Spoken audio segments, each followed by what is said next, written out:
मोदी को क्या हो गया है जो मोदी सरकार 370 जैसे फैसले हो या नोटबंदी हो या ट्रिपल तलाक हो जैसा मामला हो या सर्जिकल स्ट्राइक करनी हो, वो मोदी सरकार बिना किसी को पूछे बिना बताए डिसीजन लेकर उसको अंजाम भी देती थी।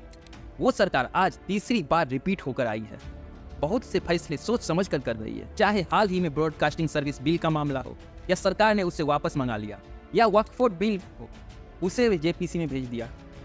सबसे ताजा मामला लेटरल एंट्री का है, जिसे मोदी सरकार ने भर्ती ही रद्द कर दी। क्या सच में ऐसा मान लिया जाए कि सरकार तो मोदी की है लेकिन चला राहुल गांधी की सिस्टम रही है? तो हम इनको छोड़ने वाले नहीं हैं। अगर इन्होंने थोड़ी सी भी बदमाशी की, कांग्रेस पार्टी के सारे कार्यकर्ता इनके सामने खड़े दिखाई देंगे और जो बिल गलत बिल एक पास करने की कोशिश करेंगे उस बिल को हम रद्द करवा देंगे। हम ऑपोजिशन में बैठे हैं मगर सरकार को कांग्रेस पार्टी का कार्यकर्ता चलाएगा। अब हम समझते हैं ऐसा क्यों कर रही है मोदी सरकार। क्या सच में मोदी सरकार झुक गई है या कुछ और बात है?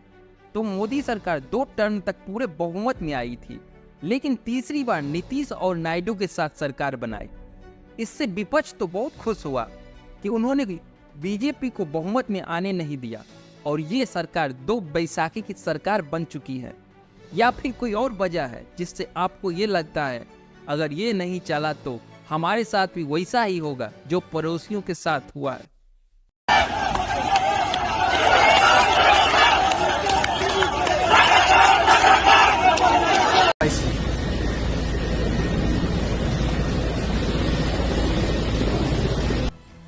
देखिए, अब तो हाथ कंगन के आरसी क्या और पढ़े लिखे को फारसी क्या वाली फीलिंग आती है।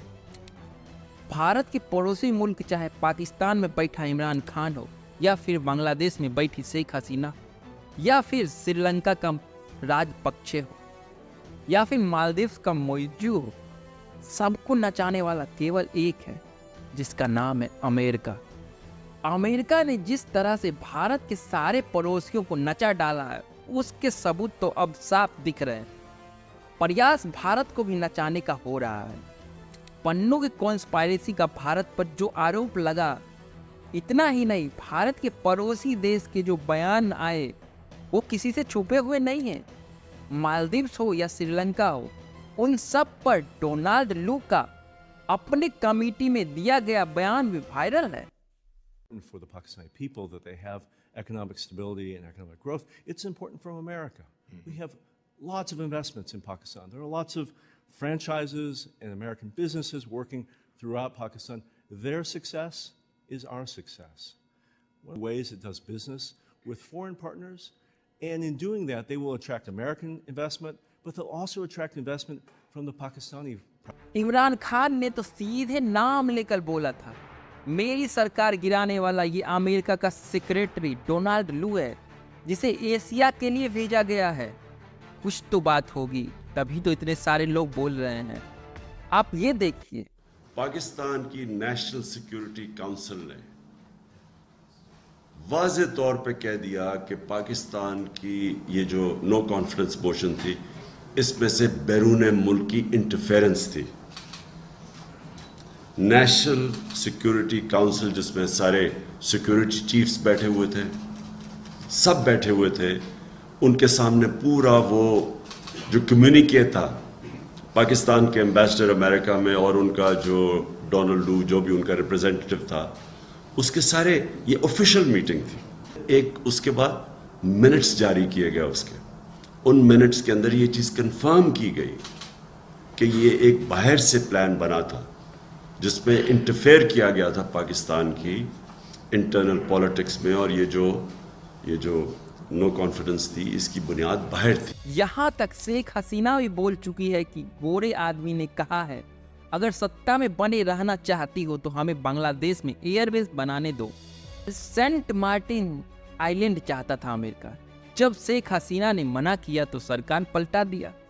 ये आपने देखा है।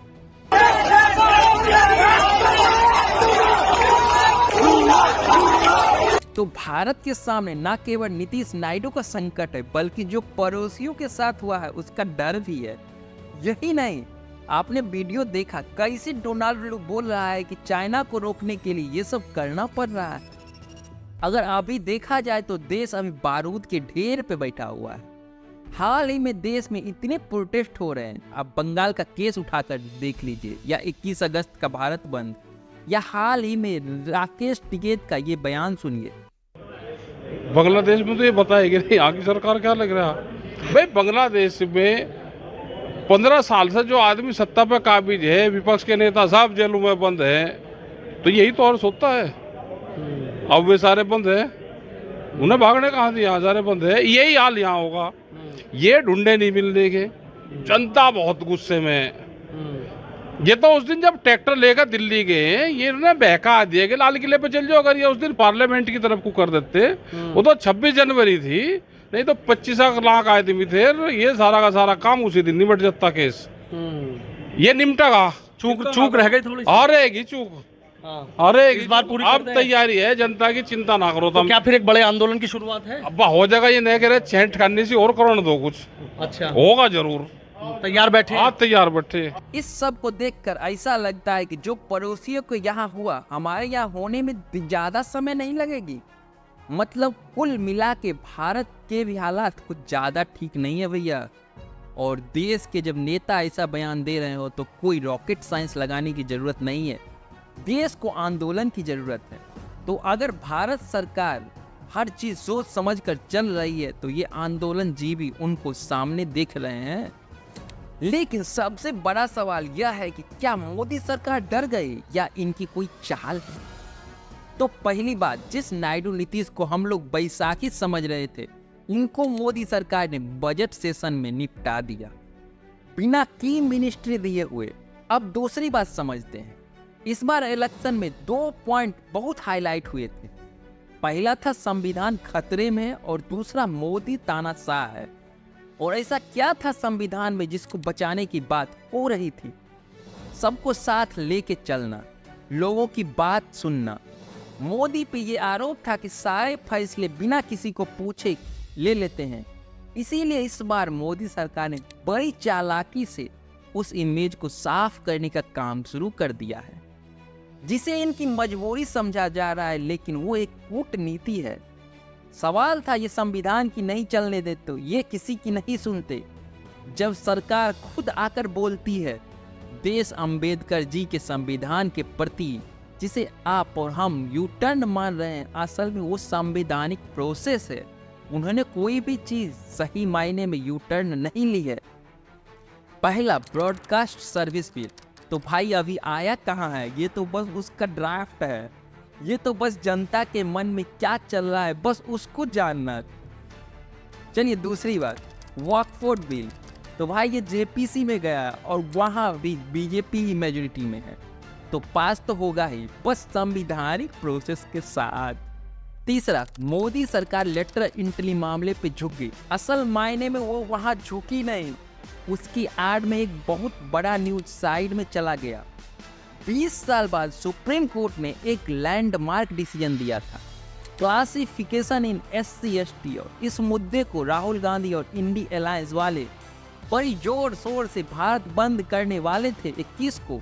इसी बीच ये लेटर एंट्री वाले न्यूज ने सबको ठंडा कर दिया। यही नहीं, यूपीएससी भारत सरकार की है, वो वही करती है जो भारत सरकार बोलती है। मतलब खुद ही लेटरल एंट्री वैकेंसी निकालो और फिर खुद ही रद्द कर दो। जनता को क्या दिखाओ कि हम आरक्षण के पक्ष में हैं, और अपने आप को रिजर्वेशन का सपोर्टर दिखाकर अपना खेल खेल गई।